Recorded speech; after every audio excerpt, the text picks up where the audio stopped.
Kashief. We got it right. Okay. Morning, Mr. Hamilton. How you doing? Hey, morning, hey, good. How you doing? Great. Welcome. And meet the candidate.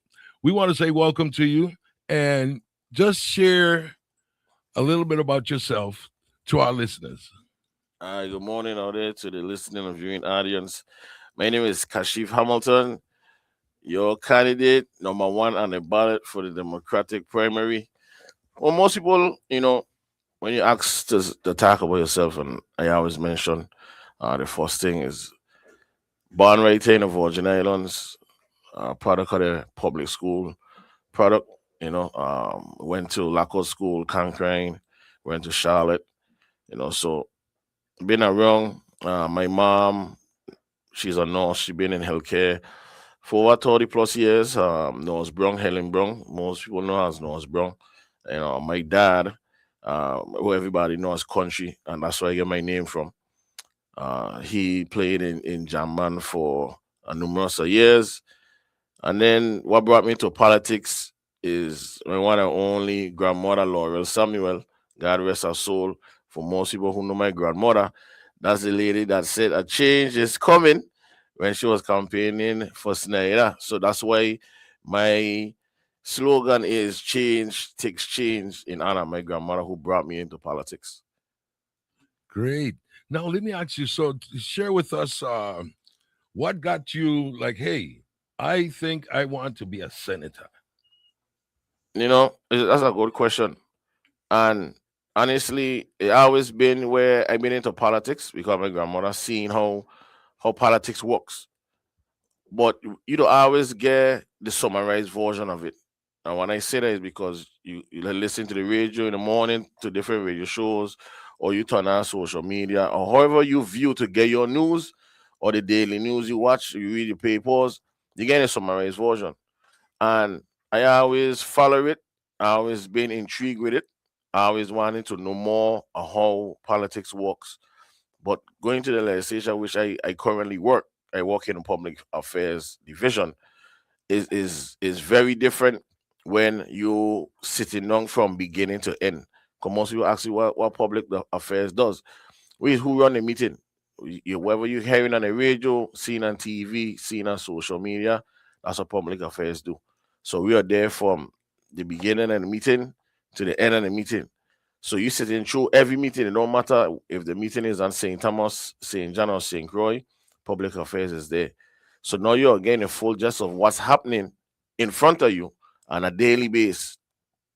And I say to myself, when you're seeing it up close and personal and seeing the things that are happening, the decisions are made, you can't just continue to sit back and just talk about it amongst friends, talking about it among families. When you have a love and pride for the Virgin Islands and you want to see better, you have to step up. So I take my time working in legislature as like an internship and seeing what going on. I say, you know what? I need to put my hat in a ring. I need to make this step. I need to offer myself up for my community because I know change to exchange. What say what's two things that's really important to you that if you got the opportunity, Yeah. you'll be pushing? Well, honestly, healthcare. Why I say healthcare first is because as much as we listen and we hear or we experience it, when people talk about the healthcare system in the Virgin Islands, I know it firsthand. My mom been a nurse for years, so I had to tell people like I was a hospital baby, going like out school, going across the street. My mom went from different parts of the hospital, from X-ray on the second floor. She worked nursery on the third floor.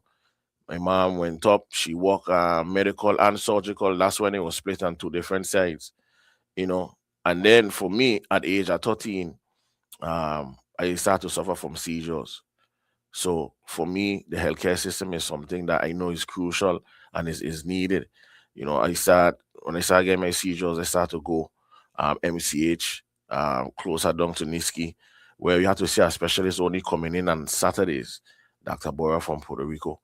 And then as you get older, you start to transition out from seeing MCH, and they start to see Dr. Nelson, start to see Dr. Weisha, and you're going from physician to physician and not getting no answers because nobody could have really tell me, hey, Kashif, this is why you're getting seizures, And then learning that when it comes to healthcare, you need some kind of benefits because without benefits, when you go, you need to go pay for medication and you don't have no insurance, is is is a toll.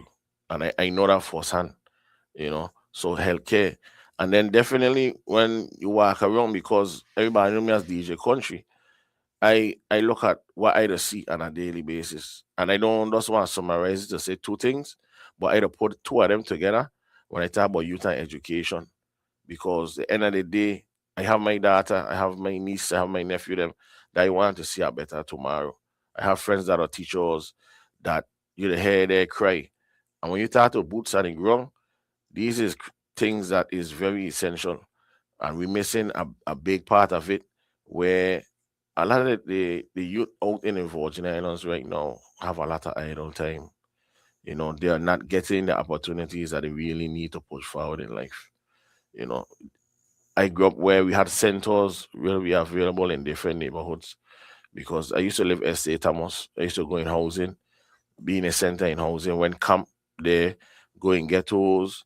It had the center used to be open, it had camping there. My brother them was up and around the fields, used to go Winston Remo. We had a center there available. I went camp down in Coleman Terrace. So it have things that used to be available that used to take up your idle time. But now as you see we transition into now when we're in 2026, where now the idle time is a device in your hand. Is either a cell phone or iPad.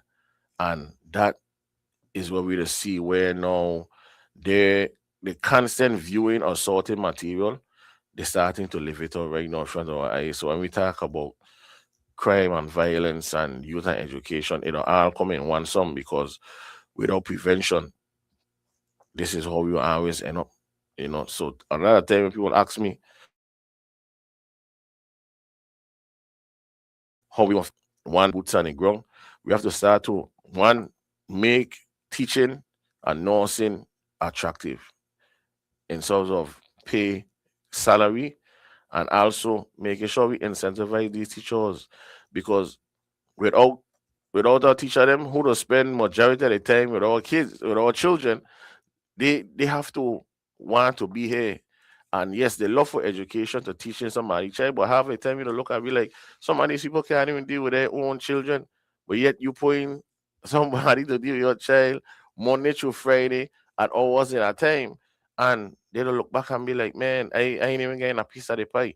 Yes, I putting out a product, I doing my job, but at the same time, the sacrifice of staying home because we could leave. Everybody could get on a plane and leave.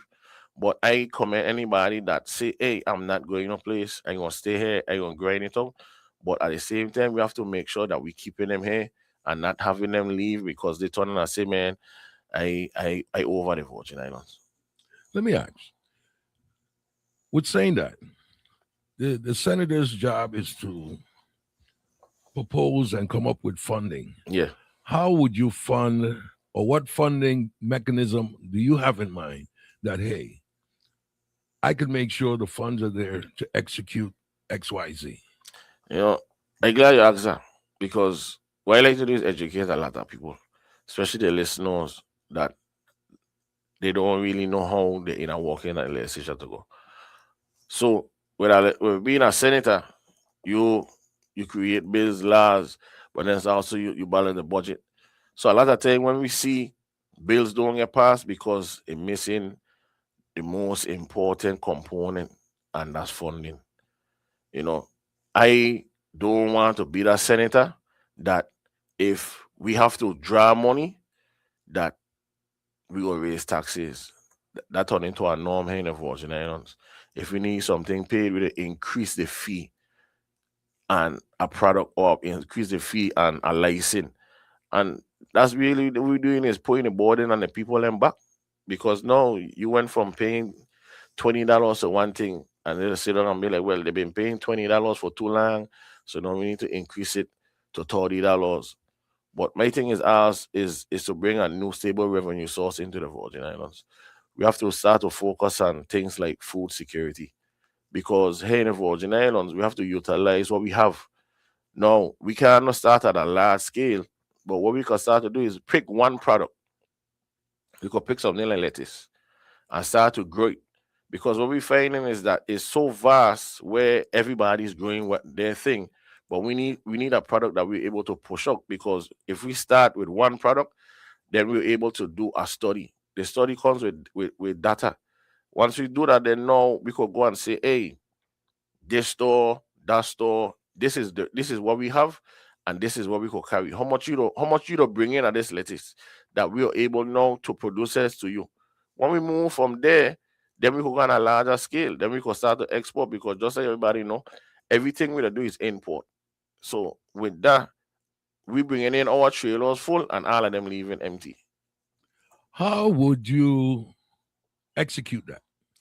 It's simple. First thing you have to do, you have to really lock down on agriculture. Agriculture tend to be that department that too much time you feel is like by the wayside. You just hear agriculture, but then you ain't really seeing agriculture out in the Virgin Islands heavy, because a lot of time, even for me, I was bringing in some rabbits, and everything I had to do was through St. Croix. I had to get a permit. I pay for the permit over the phone. I pay $800 to the veterinarian in the States to check the rabbits. But everything was through St. Croix. It didn't have nobody and St. Thomas that I could have go to. And then when you want to speak to farmers, I have friends who are farmers, they'll tell you like the funding source ain't where it need to be. And we have to more focus on agriculture for the plan that I have to move forward for it to be a better outcome. Okay, funding. Yeah, funding. It's gonna always be that, but you can't want to raise taxes each and every time. We just see, because it'll hurt the business owners. Cause I as a DJ have my business is to DJ. I work Marriott doing sales and marketing for years, and then I left to DJ full time. So when you do that, you have to get a business license. You have to know how to balance your budget. You have to know how to take care of employees, because I have people that work under me as a DJ. And you have to buy equipment, you have to replace equipment. So all of these things you have to understand. But when you seeing the increase coming, then you'll be like, man, this I can't suffice. And then guess what you gotta do? The end of the year, you say you gotta turn around and you gotta pay your taxes on this money. Hey. And one thing before we change subject, Yeah. How do we get our young people, students, involved in agriculture? Listen, I love your questions, and that's when they ask me, I say no, just leave Peter run the interview, because I know Peter, listening to Peter every day and I radio growing up from a little boy, I know it's gonna be a great interview. So imagine when I went in Laco school, shout out Mario. I went in Laco school, it had an agriculture class, a club that's what I tell you. But in my yard right now, I don't plant everything. And I learned that from time in elementary school. I went conquering, doing conquering? Fishing club with Mr. Fata, my math teacher. These things have to be available for the youth, them to want to engage, because they're going to look at it and be like, nah, I ain't want to be no farmer, because it's not attractive to them. But if you show them the business aspect of it and you show them the importance of it, it's simple. Take up a lettuce that they don't buy in a store. Take up a lettuce that they grow at home. Sit two of them down and leave them come back in 3 days and see which one's still fresh. That will change your mindset. Be like, hey, I need to start to grow my own thing. But if you take the business aspect of it and show them, well, hey, you might look at this as just a lettuce, but imagine that you could grow this here in your yard, but then you could feed at least 50 people in your community that buying a lettuce from you every week. What's missing in our schools? Money management. how to manage your money, you You, know. you know, And again, everything starts from young. yeah, You know, by the time they get, oh, it's too late. People don't want change. yeah, it's true because I did a mail conference called Saving the Next Generation because at the time I saw that the the younger generation was getting involved in things that was quite shocking, you know, compared to what we are accustomed to in the Virgin Islands. You know, so I did that and I did it at BCB. Those mails alone. I utilize friends that I have. Aliko, Alvin Marks from LP Records, G Money, Pressure, um, who else? DJ Benny D. Why I did it like that because I want them to be able to see the success of local men. And then at the same time, being able that outside of saving the next generation, that they were able to see them in the street and ask a question. I learned that you might not be able to save everybody, but you could save a few. And I think what's missing is the component where that reutilizing people in our community to be able to partake in being able to groom the next generation. Because I had that growing up. You know, it's not something that all the time that you need the government to play a part in. This is our community, like it or not. This is our community. We have to look at things holistically and say to ourselves, hey, I could do my part. Because everybody, your child going to the school, right? You pass the school, if you have a weed eat at home, and you say, man, nah, man, me ain't like how the bush looking. They go to the school, they tell you, well, hey, he ain't got the funding to get cut. I don't see why a couple of the fathers we could get together, go and cut the grass, also make sure that the environment is conducive for learning for them. You know, chipping does do different things. I had a lot going up, and then two, sport is a big part.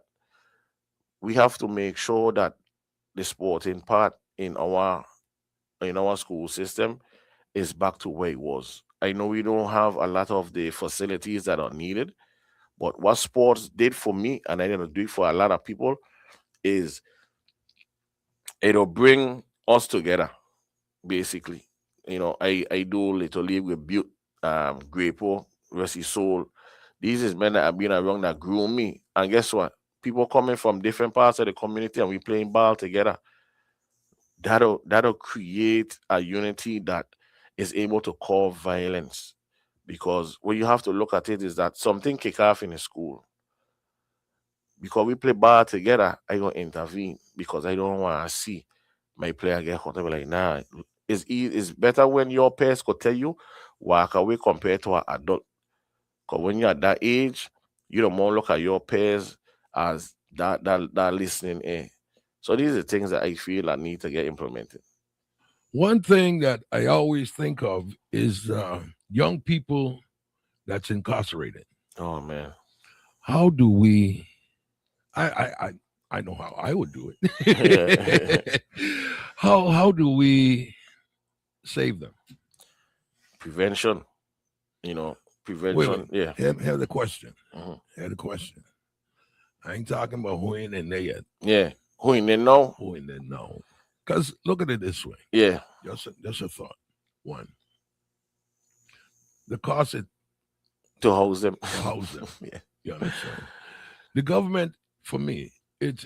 We need to, for instance, imagine if a young person got caught with a gun. Mhm. Whether you use it or not, 5 years. Mhm. That's a college degree. If you at that age where you didn't graduate, Mhm. it's a completion of education. You have enough time to learn a trade. Yeah. You have enough time to rehab, get paid while you're there. If you got children, you got pay child support. Mhm. Children them shouldn't suffer. But by the end of the day, all the anger, the you know, lack of self-confidence would change. Why? Because you're getting help Yeah. showing you a different way. You know, I have a lot of friends that when jail came out of jail are still in jail. I don't speak to people that are still in jail today. I know people that work for the jail that if anybody to follow, if you know somebody incarcerated in the Virgin Islands, especially, that they have programs that are there for them. But of outside of the programs, we have to be ready to accept them back into our community.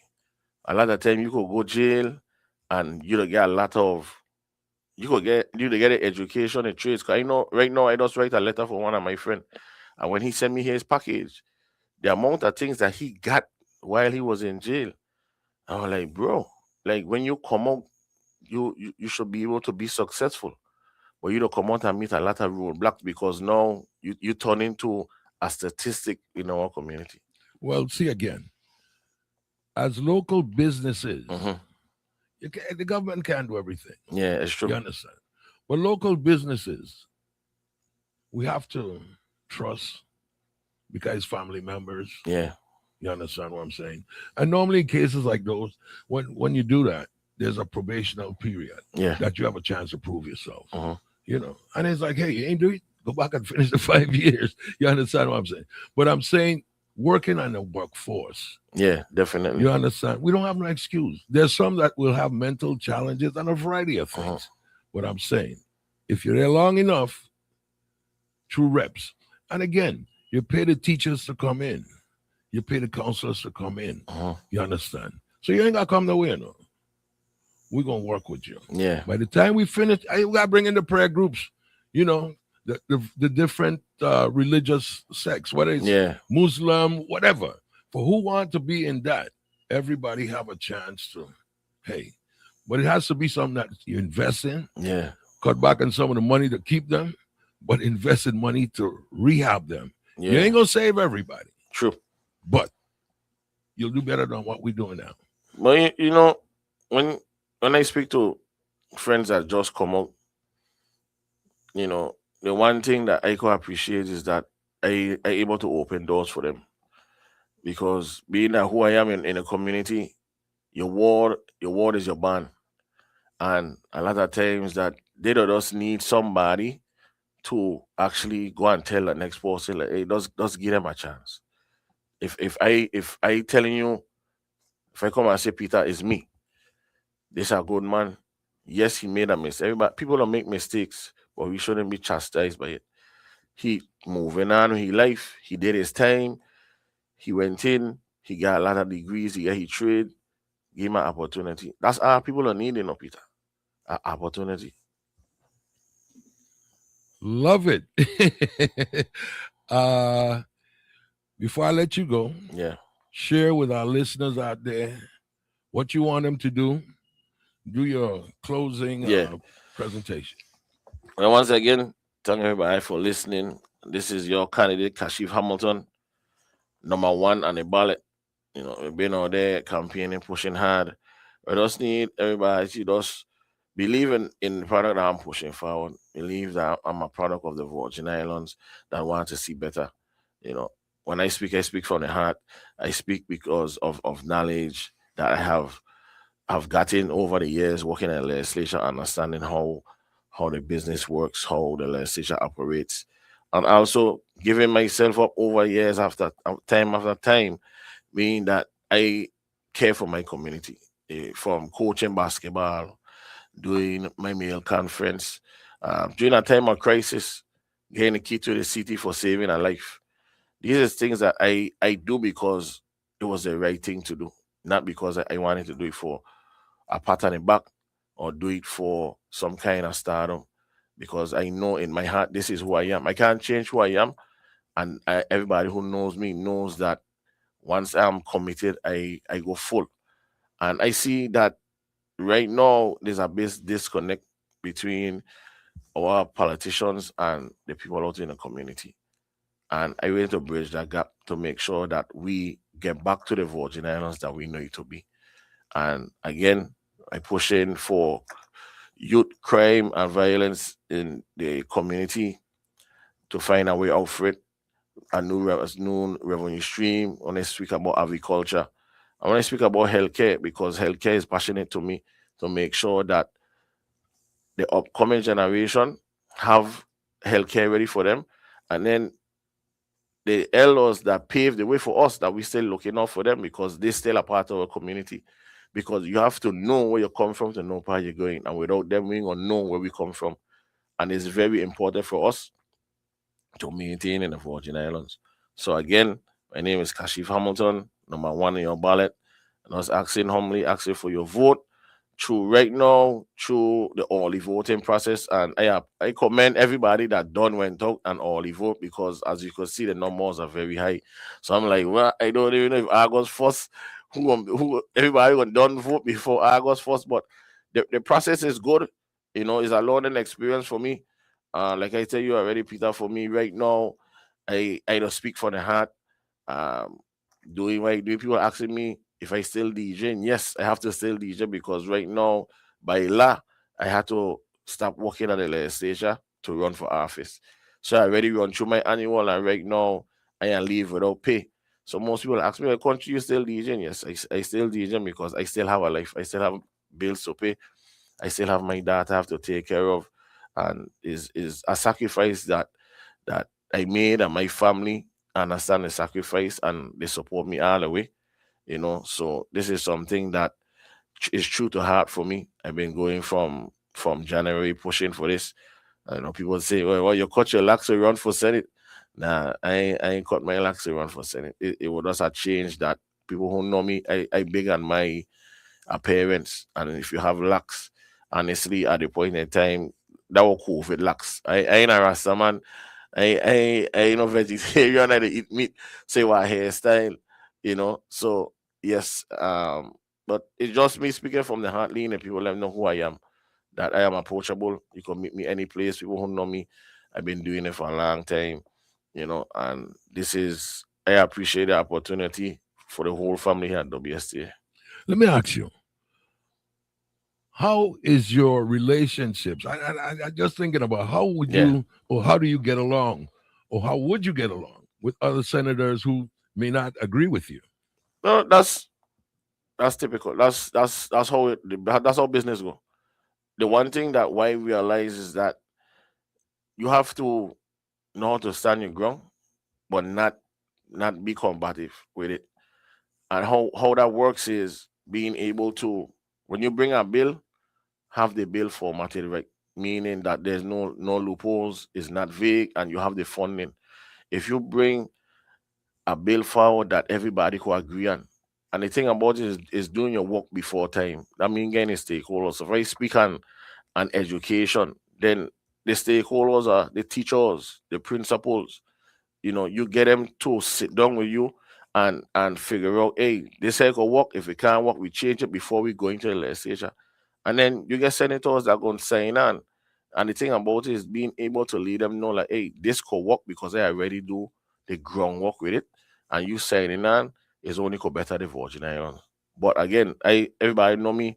I'm a walkable person because I've been doing it for years, being a DJ, um, being out in the community, doing different stuff over the years, and being able to work with people is something that I look at is one of my greatest element. Well, we want to say thanks for joining us here on Meet the Candidate.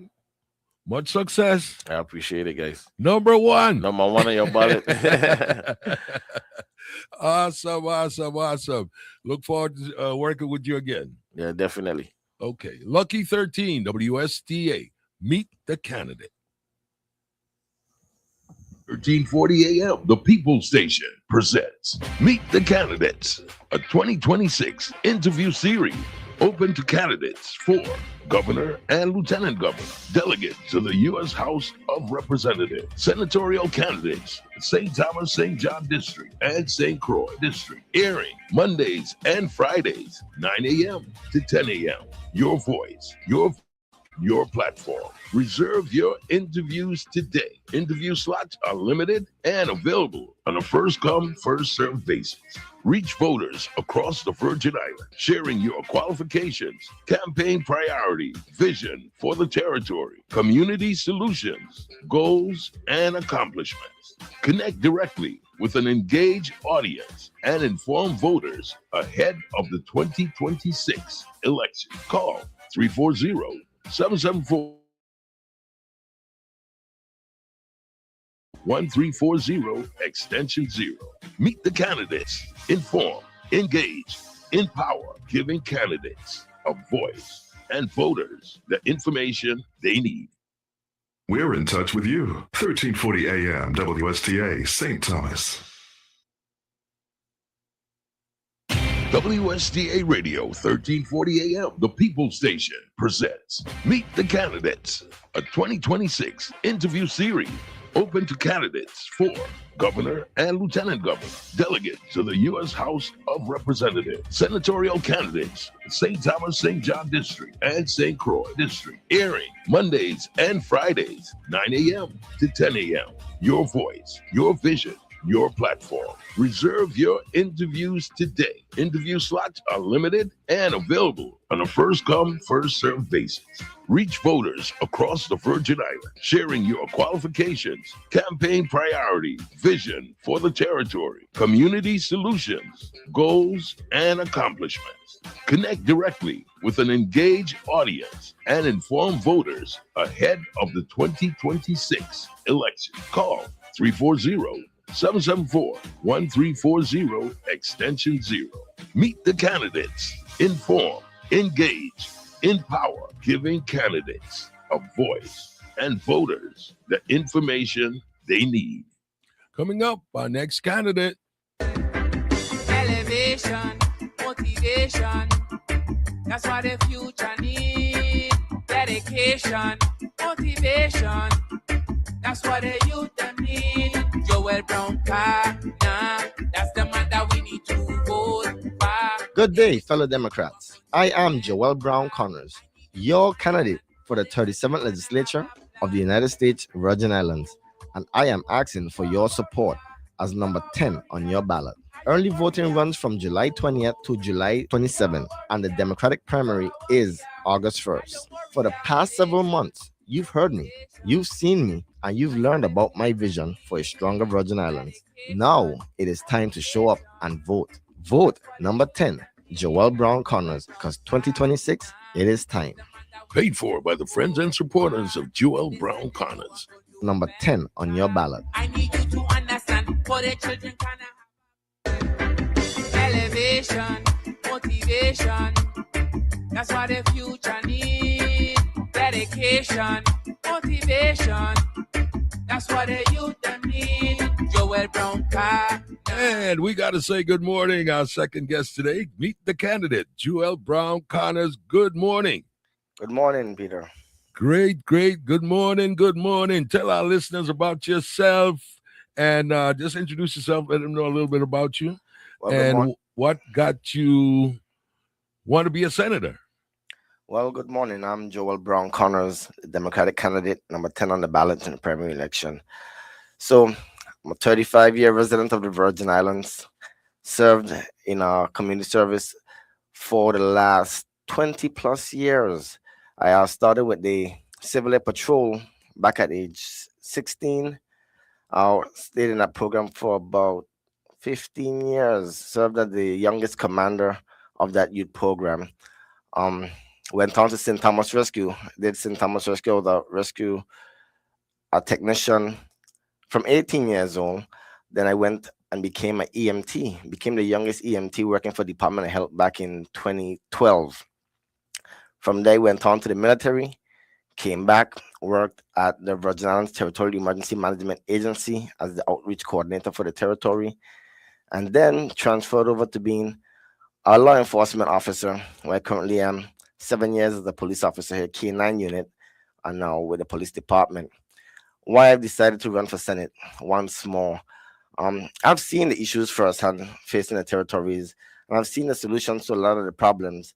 And given a seat at the table, I think I'll be able to bring the solutions forward, and with the help of, the other elected officials, we'll be able to bring some ease to the people of the territory. The thing is, I've seen people every day as we respond to these cases, and I've heard the cry of the public, and too often the people are doing everything right. The residents of the Virginians are doing everything right, yet somehow we're still struggling to survive. So addressing some of the low-hanging fruit issues that we have, affecting the territory, I think will bring a little bit of ease, to the residents, and make it a little more affordable and comfortable for them to live here in the Virgin Islands. So that's why I'm running for Senate. What are some of your big issues, projects, if successful, that you'll be pushing? So I am a farmer. I failed to mention that I am a farmer. I've been farming. This is 20 years that I've been farming. So agriculture is a big push for me. It's everybody talks about it, but I am involved heavily with agriculture right now. We're trying to get people or the residents to understand sustainable farming at home. So whether it's backyard farming, farming on your porch, whether it's crops, whether it's animals, the thing is, anything that you can do to provide food for yourself, or food for your neighbor or somebody else is great. So right now we're doing the farm, Connors Farm, we're doing our chick to egg program. So that program is, they sign up and you qualify for the program just by being a resident in the territory, not just in Thomas and John District, the territory. You have space, whether porch space or backyard, and we provide you with a half a day class where we explain to you how it works to raise livestock. So you raise these chicks, we show you how to raise the chicks, how big they're gonna get, the space you need. And then at the end of the program, if you're still interested, we provide you with 3 baby chicks, Rhode Island red chicks, and you do an online journal each week for the 6 months until the chicks start laying the eggs. Once they lay their first set of eggs, then the program is done with us. The chicks are yours. And for the next 5 years, you have 3 chickens laying eggs, 1 egg a day. That's 3 eggs a day you'll be getting for the next 5 years. That's 1 less bill at the store. So we show them how that works and provide those chicks. So when about the 4th week of that program, we have given away a good amount of chicks, and it's great to see the public interacting with it. And they're very hype and interested in raising these chickens. That's just one of the programs agricultural wise.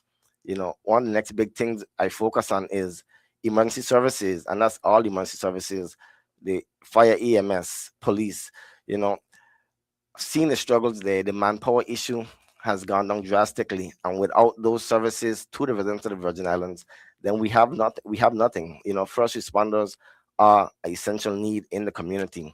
So boosting that program through the youths, because we have to get back to the basics, and the youths are interested. We just have to show them why they should be interested, and I will be able to fill the workforce with young, strong, educated, and energetic workers in emergency services. So we'll have more paramedics, more EMTs, more police officers, more firefighters. So we'll be able to sustain, focusing on those issues. Again, the big question: funding. What and the senator's job is to propose money. What would be your funding sources to deal with some of these projects that you're talking about? So a lot of these things already have the funding sources, and one of our biggest issues that I've seen while I was at Vitima, where I'm at now, is the collection of the funds. We put out, there's all kind of ways that we bring in funds, but we don't collect them. We have a very hard time collecting the funds, whether it's from the citations that we issue, everybody's been talking for the last couple of weeks about the derelict vehicles on the side of the road, the abandoned vehicles. I was on the abandoned vehicle task force. We removed hundreds of vehicles from the streets. That's a $2,500 fine that you have to pay for those vehicles. Those fees are not being collected. If we collect some of these fees, we'll have the money that we need. However, the government of the Virgin Islands have funding. Funding is not an issue. It's managing the funding. That's the problem. So who could afford $2,500? Then don't put your vehicle on Saturday. It's cheaper to take it to the dump yourself and pay that $300. So, but if you violate, the thing is holding people accountable. So we want to hold the government accountable. At the same time, we have to hold ourselves accountable. So if you violate the law, or leave your vehicle inside the road, it's a violation of the law. You should be held accountable, and you have to pay the fee. That's just one way that funds come in. Funds come in through taxes, which is a burden to the people, yes, but it's something that's necessary. The thing is management and accountability. When we hit you these taxes or we make these collections from you, the government have to do their part in making sure that living is comfortable. So if we're gonna charge you road tax, we gotta make sure the roads are drivable. If we're gonna charge you property tax, we gotta make sure we're able to come to your home and pick up the trash or have trash bins along the road so you could dump your trash. But if we're charging all of these monies and not providing proper service to the community, then that is where the problem lies. Let's talk a little bit about some of the present issues. WAPA solution is There's many solutions for, but again, it goes back to the management of of the Water and Power Authority. I had a conversation last week with some of the elected officials about the Water and Power Authority, and my main question was, you know, we keep talking about WAPA needs funding, and we keep providing money from the general funds to the Water and Power Authority monthly in excess of millions of dollars, and asking how much do they actually pay for fuel, that they can't sustain keeping the lights on because the fuel keep running out, or if the generators do go down, because the information that's coming out is never accurate. So if the generators are constantly going down, what is it going to cost to buy a new generator? Because if we're paying $4 to $6 million plus monthly, subsidizing, the government offices that not paying, what is it going to cost us to just spend that money and buy something that works? Or is it that we need to have an outside person manage the plant itself? The real question is what is needed at the plant. So we're waiting for that full audit that tells us what we need to make WAPA sustainable here in the Virgin Islands. As a police officer, crime, what would be a bill or a solution to curb the crime with the young people? So we know crime stems from something, and right now the age bracket of youths that are committing a crime are between the ages of 16 years old to 26 years old, and we don't want to say there's nothing for them to do in the community, because there are things, but the things to do and the programs that we have are all hidden. So that they're like hidden gems. You have to go and look for them, and that's the issue. This should be right up front and telling people, hey, come, this is what we have to offer you. A lot of them are out of school, dropped out of school, graduated from school, and just they were never presented with another opportunity. The Office of Gun Violence Prevention was created to fill that gap. Those guys that are out there causing trouble, give them a second path. I think that the office could do a whole lot more than what they're doing. We have the Job Corps programs that you could send them to. They have the military. Those guys that works for gun violence prevention should be encouraging those youths that sit on the corner with the bags around their neck selling drugs or carrying illegal firearms, should be out there encouraging them to join the military or to leave to go Job Corps, go to the skill center and gain a trade. What I believe and what I've seen talking to the youths, because I have made a lot of arrests in the Virgin Islands, but I talk to the youths and I ask them why. And a lot of them never left the Virgin Islands. So they're stuck in this belief that this is it. So being on the island, not being able to leave or not knowing that you can leave, it's like being in prison. And what you do when you're in prison or enclosed, you fight, you rob, you steal. So it's either giving them the opportunity to leave. Job Corps is the way to leave the island. We give you opportunity to go to another state, learn a trade, and if you want, come back home. But when you get the taste of that big 50 US states, you're not coming back. And if you do come back, you're coming back to make, better of yourself or better the Virgin Islands. So it's giving them opportunity. Same with the military. So we have to provide the opportunity to them, so that they can, get away per se and do something different. But I think if we do that, we'll reduce a lot of the crime around the island. The crime is happening because there's nothing for them to do. So they go on TikTok. Everybody's into social media. They go on TikTok. They go on Snapchat, and they watch all of these things that are happening around the U.S. The Kia crew that's out stealing vehicles. The youths here that are stealing the vehicles in the territory, they're not stealing them or committing more crime. They're just stealing them, driving them to long distance, parking them and abandoning them. To them, it's a joke. Every night they're firing off shots in the different areas. They're not doing it to scare people off. They're doing it because there's no range for them to go to. So we don't. You go to the U.S., You could drive from one town to the next, and you pass about 5 to 10 shooting range, and the children are in there with the parents firing guns. We have no opportunity; those opportunities aren't here for them, and they want to experience these things. So, should we keep them from it and tell them it's not going to do, or provide it for them and see if that helps with them not being on the street doing the exact same thing we don't want them to do? What's lacking in our educational system? Pray. That's the first thing that's lacking. Prayer. We took that out of the school, and that was, I think, more than 20 years ago. When I stopped going to school, I think we stopped praying in school. But prayer in school helped.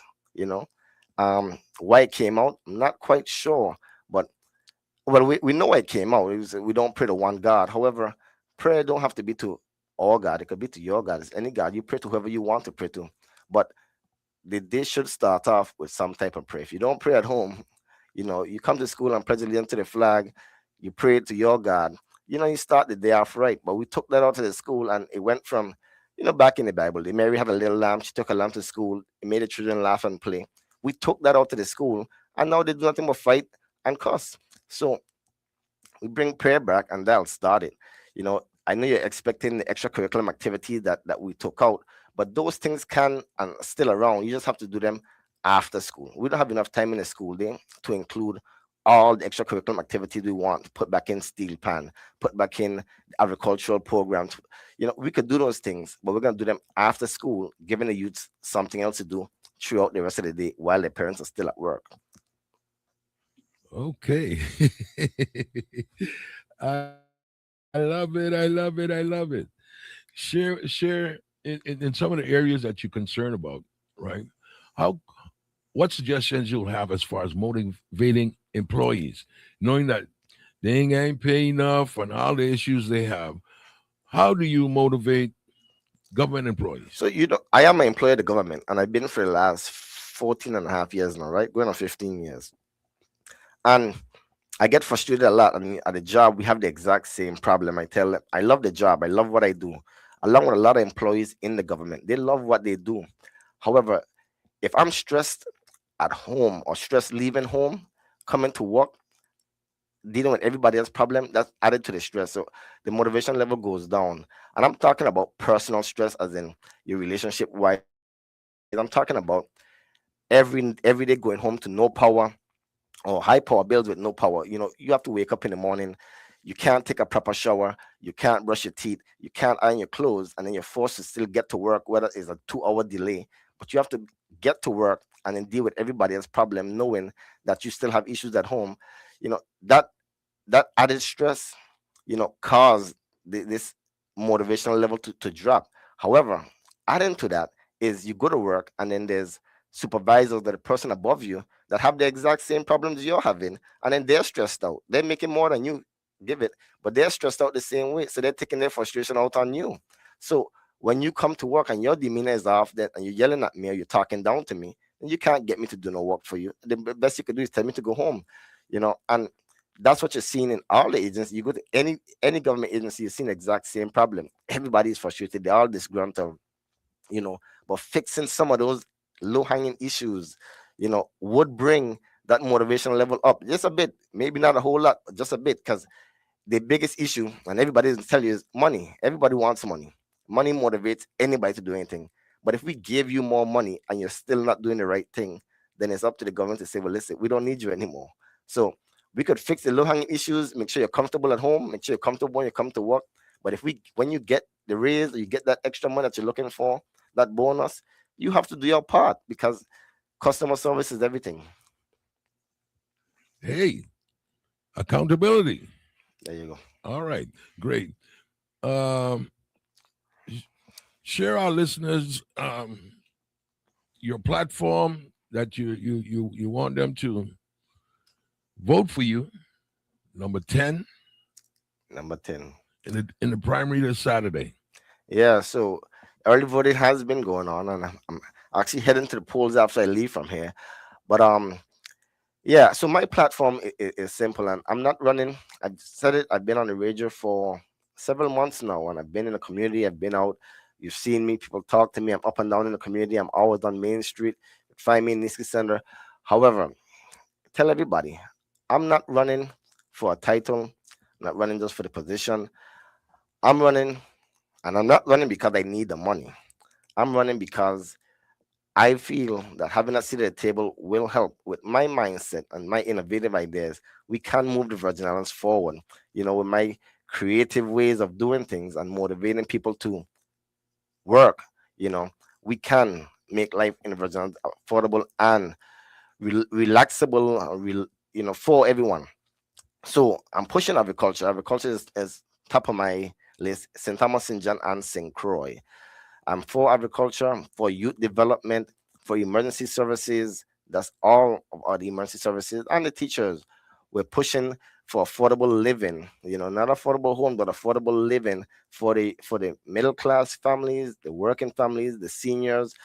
We're pushing youth curricular activities, after school youth curricular activities for all the youths in the territory to give them that culture, bring back the culture to the Virgin Islands.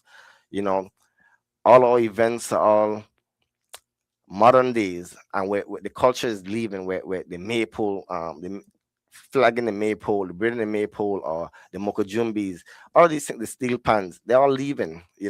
Is to bring those things back, and the goal is to just fund the programs. Pay people and fund programs so that these things can be taught after school on the weekends, and get the children them involved. The sports league, the basketball league, the baseball leagues, little pee-wee leagues, funding these programs to make sure the youths have something to do. They have the uniforms, the money is there, and it does take a village. So I'm bringing back that village mentality where it takes a village to raise the youths, and we're gonna bring that village mentality back. There's gonna be taxes, but it's gonna be hope where the tax that you pay, you'll see the results around the island. No. People like instant success, Mhm. even in planting. The tree does don't shoot up, It takes a while. And, and people don't have they ain't got no patience. And that's agreeable. So you're talking about agriculture, or we're talking about just No, getting no. things done? And the point I'm trying to make, I hear what you're saying, Mhm. but it takes more than you to execute that plan. Correct. It does Do you take have the a community. group of people So it takes like-minded? so the goal is to get people like-minded. So I'm very good at motivating people and again getting people on board. And most of the time it does take experience and people seeing what can be done. And if you see it and you see the future, if you really for the Virgin Islands, then you'll get things done. So moving forward wouldn't be a problem. The problem would be getting the community involvement. Those that feel that, well, I'm not getting paid to do this job, you are, so you figure it out. The community has to be involved. They have to come out when we say, hey, this is what's going on and we can't get this, we need your support. You have to show up. If you don't show up, then the support is not there. You have to show that you actually care. So going on Facebook and making noise and saying we want change, that does nothing for the Virgin Islands. That's social media, that's entertainment.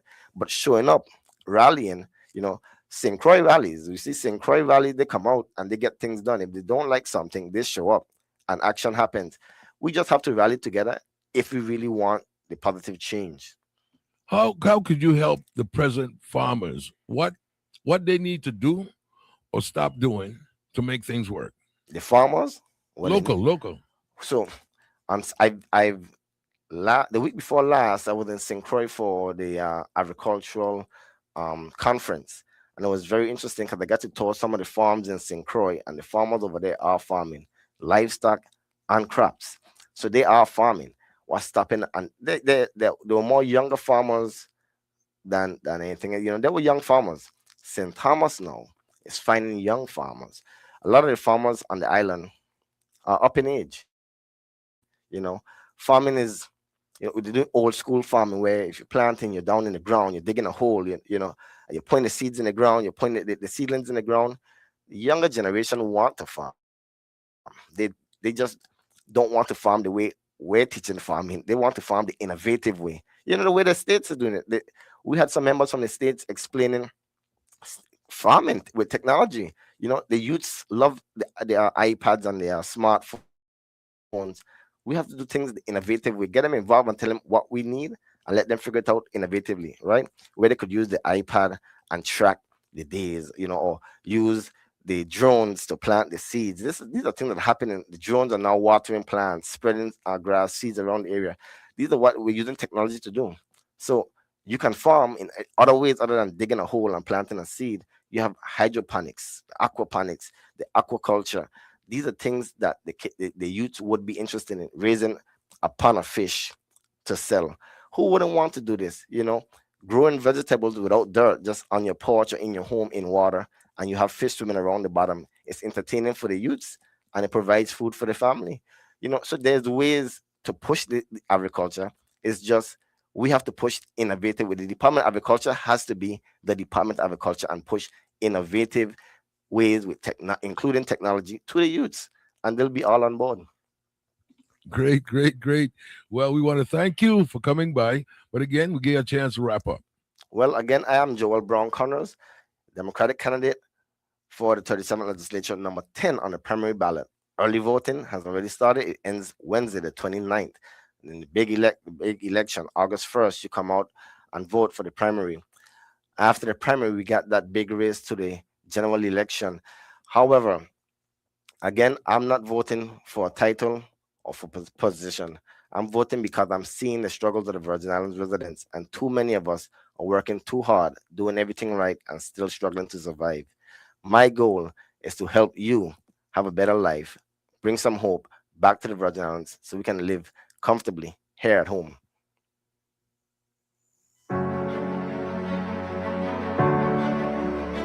Good day, fellow Virgin Islanders. I am Joel Browne Connors, number 10 on your ballot, and I'm here to tell you, the truth is simple.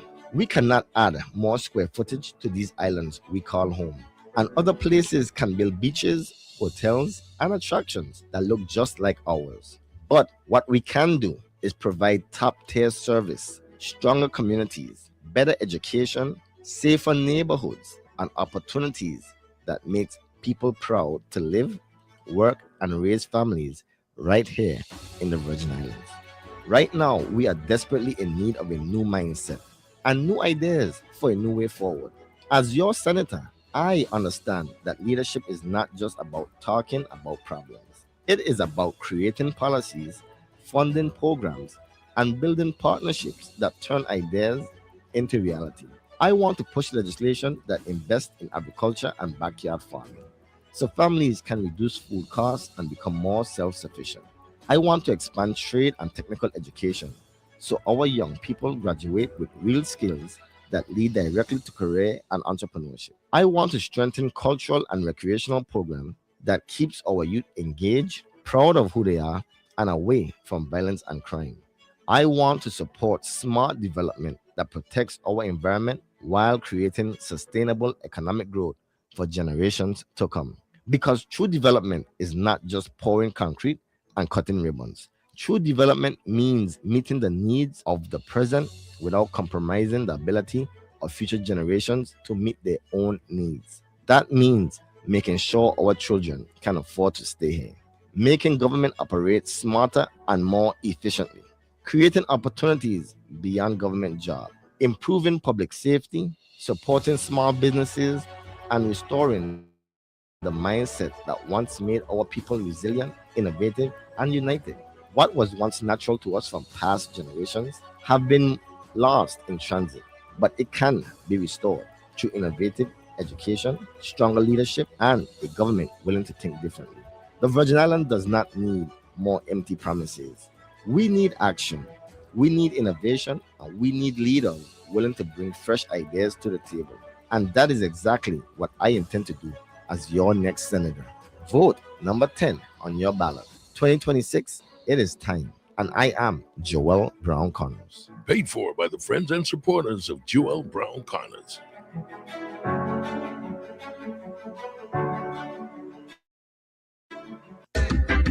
Elevation, motivation, that's what the future need.